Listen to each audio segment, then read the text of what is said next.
Good evening, everybody. Thanks for joining the meeting tonight for the splash pad location. I'm Kelly Almwood. I'm the Recreation Superintendent. Also on the virtual meeting, we have Keith Abraham. He's the Director of Parks and Recreation, and Katie Cole. She's the Department's Secretary. She'll be taking some minutes this evening.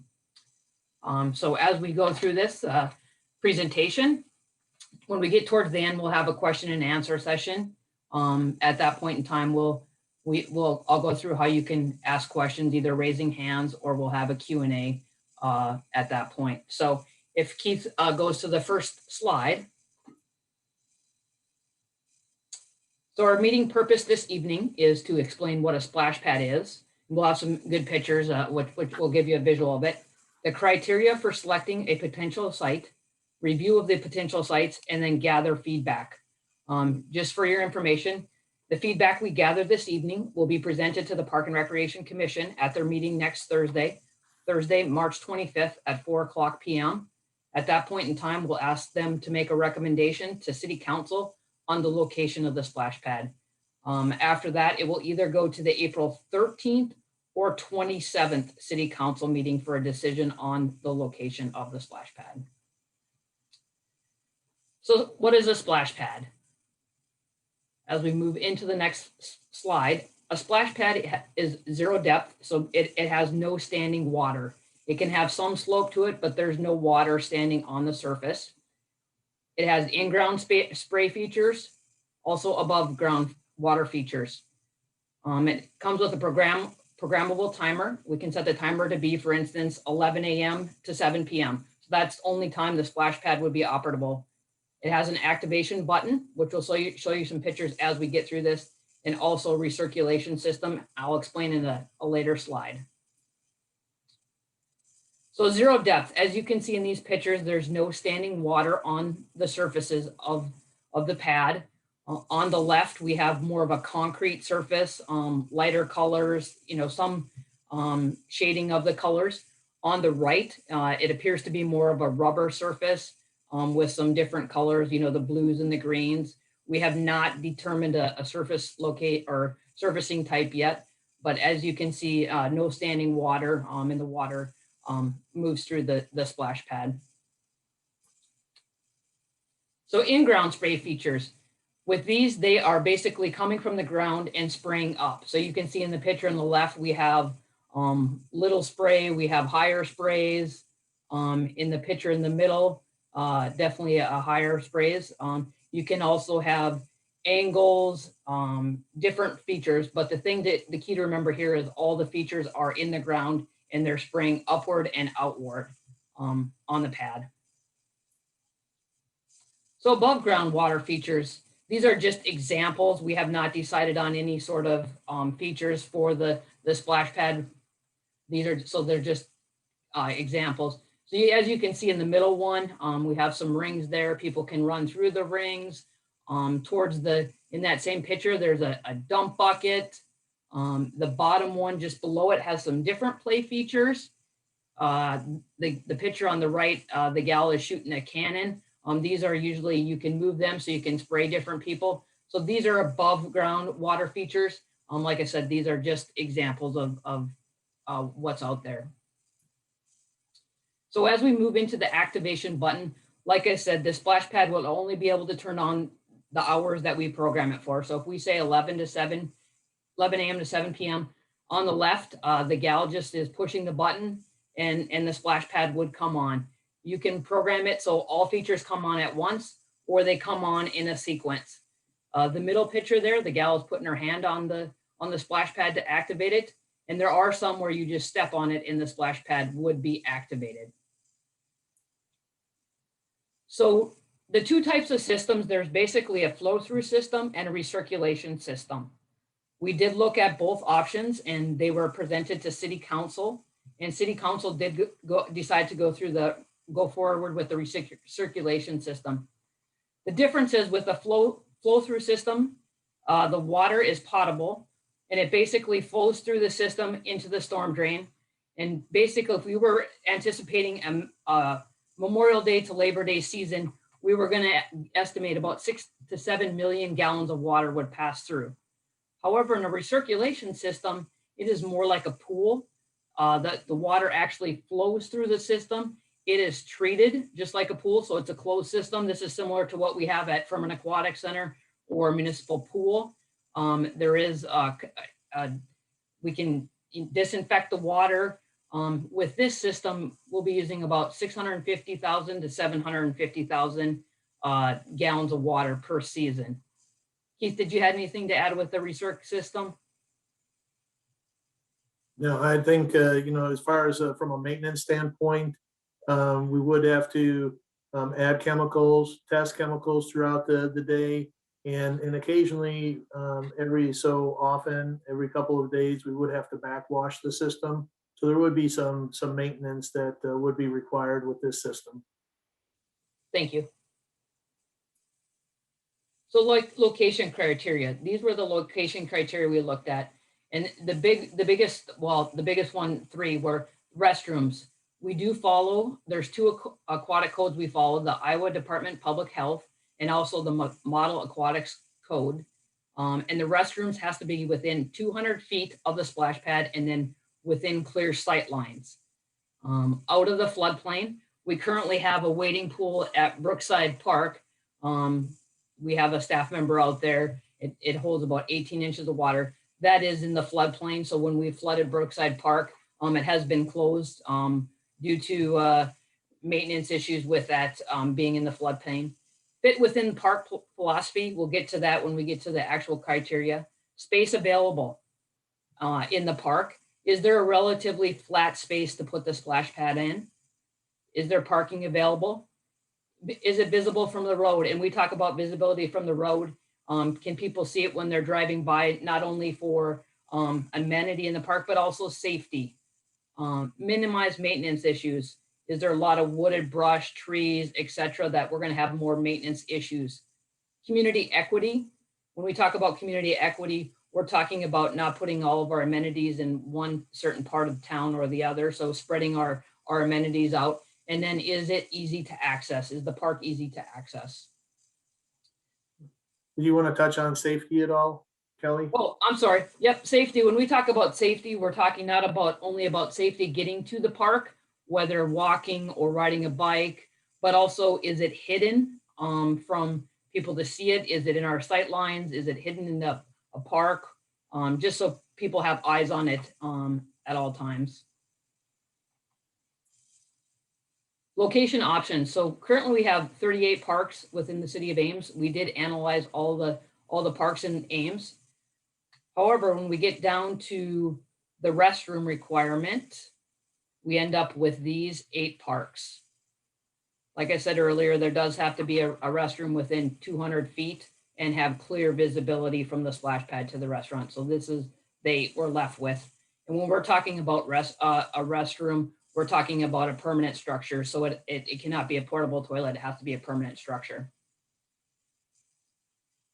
So the criteria, like I mentioned earlier, here's what we looked at. So restroom within 200 feet, clear sight line, Ada Hayden. So the ones we're talking about that are no's, East Brookside, we're talking on the east side of the Iowa Creek. There's some green space there. However, the restroom would not be within 200 feet or clear sight lines. Innis Grove Park, the restroom there would not be within 200 feet as well. Moore Memorial Park, the restroom would not have the clear sight line. It would be within 200 feet, but wouldn't have clear sight lines. So floodplain, West Brookside, like I mentioned, this is where the current wading pool is. That is not out of the floodplain. North River Valley Park is not out of the floodplain either. Fits with park philosophy, Ada Hayden Park. We talk about that as a conservation park, a natural park. We've had requests for soccer fields there, playgrounds, and we have not put those types of amenities in that park because it doesn't fit with the philosophy of the park. And then Bandshell Park, it is more of an entertainment venue. We have the Bandshell there. We have municipal band concerts, Ames on the half shell, other events as well. So that is more of an entertainment venue. So putting the splash pad in that location would not fit with the park philosophy. So when we come down to the end, we end up with the two parks that we're talking about this evening, Daley Park and Emma McCarthy Lee Park, which we visited with them at 5:30 about. So Emma McCarthy Lee Park. So this is the lower part of the park, just west of the tennis courts. The restroom is on the north section of the park there. So that's the location we would be proposing in Emma McCarthy Lee Park. Yep, there's the restroom.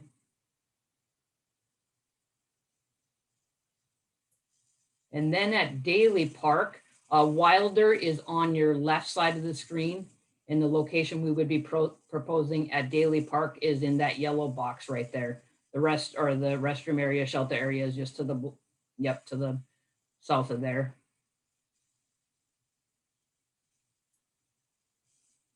So Keith, do you have anything to add that I might have missed?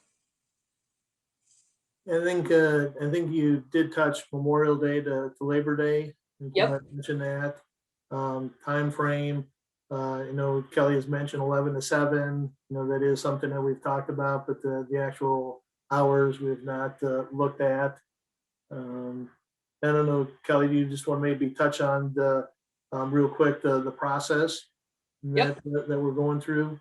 Absolutely. So right now we have a request for proposal out that went out last Thursday to hire a firm to design the plans and specs for the splash pad. The bids are due on April 7th. And at that time, we'll look through them and evaluate and score them. We hope to bring the bids on April 13th to City Council and award a contract for design and get a consultant hired. And then we'll start designing the splash pad from there. We anticipate probably 2 months of design time. And then we would put an RFP out to construct. In the current request for proposal, we did give the contractor a goal of our deadline of finishing by May 1st of 2022. With that, hopefully we'll get a better price. It gives contractors a little bit more time to get the project on their schedule.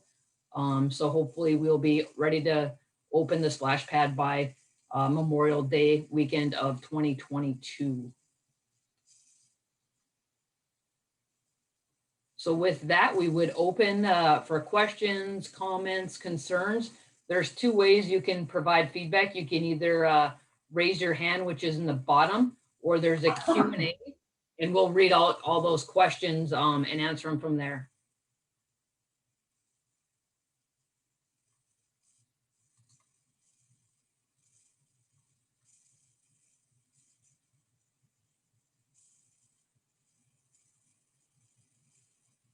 Yeah, as of right now, there's no raised hands, and there's no questions. So one of the things, you may have a question about the size of the splash pad. And right now we're looking at about 5,000 square feet. So just over a 1/10 of an acre is what it is. So, and like Kelly mentioned, not sure about surface yet. So Jim has his hand raised. So go ahead and unmute, Jim. My question is, will there be lighting involved and or fencing? Thanks for your question, Jim. We are not proposing any lighting for the splash pad or fencing. It would be wide open. Okay. Yeah, and that's one of the things, with this we're looking at the splash pad as being open to everybody, open at any time, and during the hours that we have it programmed for, but it would be a free activity, for people to utilize, and one of the things, I guess, did you have any other questions, Jim? In regard? Well, I'm concerned about, we have occasional fits of vandalism here, and I am sure we do in every park. I'm concerned about what might occur in the evening hours at that splash pad. Yeah, And you have, yeah, I know occasionally you do have, things in the restrooms and so on at Daley Park. Um, Are there specific, as you see, what we're looking at, do you have some specific concerns? No, I'm just thinking of broken glass and various kinds of things that can occur in our park. We generally have good maintenance and good behavior, but there have been occasions when my concern is someone throw a pop bottle onto the splash pad and we got problems. Yes. And- Definitely. Yeah, and with that, if there is glass in there, with a normal pool, if we have glass on the pool deck, we have to shut it down, drain it, and clean everything out. And that would be, the case with this as well. We'd have to make sure that everything's clean, make sure that there's no glass in the water, the tank and everything. Some of that will be, taken out, through the filters. But Yeah, but it is Jim, it is a concern in every one of our parks. And unfortunately, there are individuals out there that get their kicks out of vandalizing, whatever it might be, spray painting things, breaking bottles, and so on. But if we let that be a deterrent, to us, we wouldn't, have any amenities in the park system. So we try to minimize, the risk of that as much as possible. So duly noted your comments about vandalism. We do have those same concerns with a lot of our parks. okay. How about umbrellas and shaded areas for parents to sit? Will there be benches and that sort of thing around the edges? Good question, Jim. We did put in our RFP to look at shade structures. So depending on the estimated cost, right now we have $500,000 to construct the splash pad. So depending on what the costs come back with, we are looking at shade structures of some sort. Sure, it seems to me that'd be very important. Are we talking 2 splash pads, one here and one at the other park? Or are we talking one structure in one park? Correct. One structure at one park. So we had 2 neighborhood meetings tonight and we're exploring one splash pad either at Daley Park or Emma McCarthy Lee Park. Okay, thank you. You're welcome. That's all my questions. Thanks, Jim. So we do have some comments or questions. So Denise mentioned live by Daley Park, think would be a great addition to the park in our neighborhood. She also said we have a lot of kids who are at an age that would benefit from a pad at Daley Park. And we have received some other emails. And thanks for those comments, Denise. We have received some other emails, and they're generally have been positive, like the idea of putting a pad at the Daley Park, having something out on the west end of town. Some of the concerns, that we heard in regards to the park, making sure that we have enough trash receptacles. Dog waste is an issue, and that is something that, again, we try to educate the dog owners, pet owners to be responsible, pick up after their pets, and so on. And we have a lot of responsible pet owners, and unfortunately we have some irresponsible pet owners. And again, we try to work with that. I know animal control is adding some additional time as of July 1st. And this will be something that we'll be talking to them, and we have conversation with them every so often of how they can maybe pick up or add some extra patrol and try to educate people as well.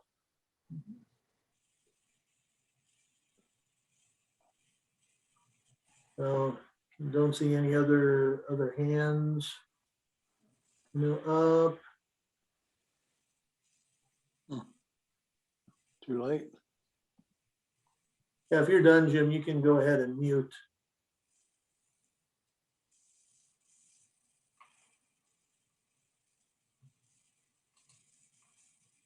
Anybody else have any other questions? Comments?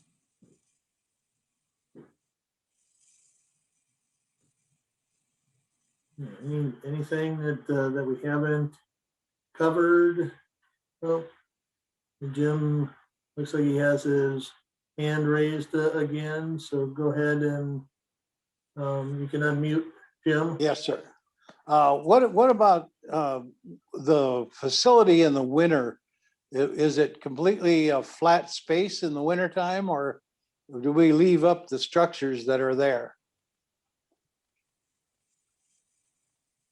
With that, it could be either way.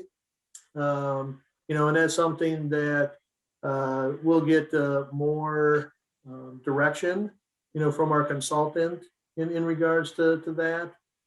So at this point, it could be either one, Jim. We haven't made that determination yet. Okay. I'm done. Yeah. A lot of good questions.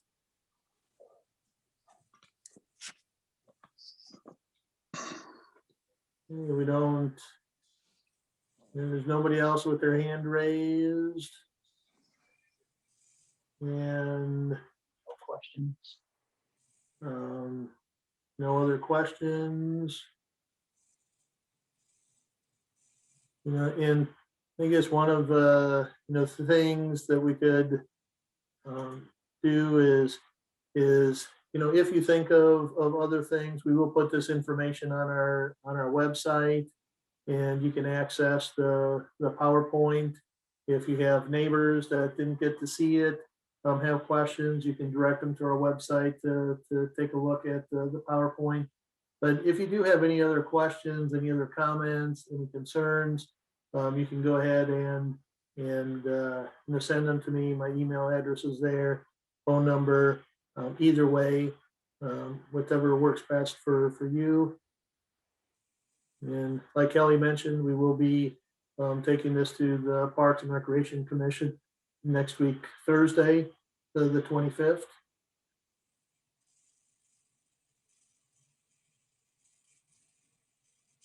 Any other questions or comments? If not, we really thank you for your time. I do have, Kelly, I do have one thing that I want to ask, and it just came to me, so glad everybody's still on, and that's regarding parking.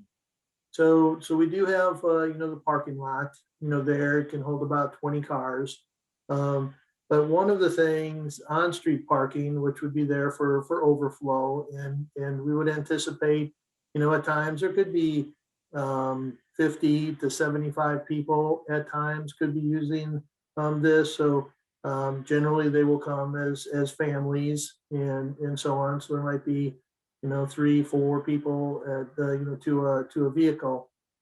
Right now, the on-street parking is on the west side of Wilder, and that generally is done for a reason. So the water line and the fire hydrants are all on the east side of Wilder. So generally, when wherever those water lines and hydrants are, they put parking on the other side, so those hydrants remain open. If you look at from Thackeray, well, let me back up. So with the parking on the west side, one of the concerns that we have would be safety. If you're bringing, now obviously there's a lot of kids in the neighborhood, and hopefully those families would walk, bike, and so on. But there will be other families, individuals from throughout the community that will travel there by vehicle. If they park on the west side, they will then need to cross Wilder to get into the park system. So there is a potential from Thackeray to the south, to the north edge of the park, which is just beyond the creek that runs through the park. on the north side, that area, there is a potential, there's only one fire hydrant and it's right at the entrance of the park. So there is a potential for us to ask council to switch parking, on-street parking from the west side in that area to the east side. And that way, if you're a family, you drive there, you can get out of the vehicle and you're right there on the park side and you don't have to cross Wilder. So with that, nobody has really brought up parking as a concern, but it is something that we have talked about with this location. So I'm just curious if anybody has any comments regarding the parking on Wilder. So Denise did make a mention with the bike path coming through Daley Park between Thackeray and Wilder. People could easily access the pad by parking on Thackeray as well. Yep, that is a good point, Denise. I know with just our general experience, people generally park as close as they can. And if they see the pad, off of Wilder, most likely they'll park on Wilder and then access the park that way. But that's an education thing. So thanks for that comment, Denise, and we can see if this is the location, we can help educate users on where to park, with it. Would anybody have any concerns, if we ask council to change the parking on that stretch to be on the park side of it? And if you're indifferent, that's obviously fine as well. Let's see, nobody's hands raised. Denise gave us a comment.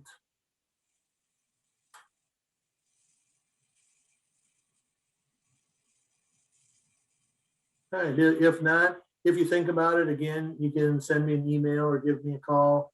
But now, Kelly. All right. Wrap up. Thanks for everybody for attending this evening, and we appreciate your feedback and input. And like Keith said, I will be taking it to the Park and Rec Commission next week if you're interested. So thanks again and have a great night.